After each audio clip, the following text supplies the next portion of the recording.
Hello বন্ধুরা, তো দেখো আমি চলে এসেছি আমার রান্নাঘরে। আর আজকের আমার মা পাঠিয়েছে সয়াবিনের তরকারি, কলা ফলা দিয়ে বানিয়েছে, মা নিরামিষ খায়। আর আমি বানিয়েছি উচ্ছে দিয়ে ডাল। এই দেখো উচ্ছে দিয়ে ডাল বানিয়েছি, এই যে উচ্ছে দিয়ে ডাল দেখছো। আর আমার বৌমা উচ্ছে খায় না, তাই ওর জন্য বানিয়েছি এমনি ডাল, কারণ খায় না উচ্ছে, খেতেই চায় না, একদম বুঝেই না, ঠিক আছে। আর এই দেখো বানাচ্ছি, এই দেখো বড়া দেখছো।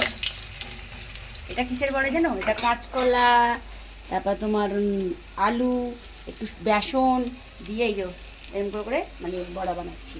তো এই দেখো দেখছো আমার রান্না করে যে। তো কেমন রান্না বানালাম একটুখানি কমেন্ট করে জানাবে, হ্যাঁ। এই দেখো সবাই রান্না, বড়াটাও হয়ে গেছে, এই যে দেখছো ভাজা, আরও আছে অল্প ভাজবো এই যে। তো যেইটুকুনি টাইম পাই বন্ধুরা আপনাদের এইটুকুনি করে দেখাই, ঠিক আছে। তো সবাই ভালো থাকবেন, টাটা, বাই বাই।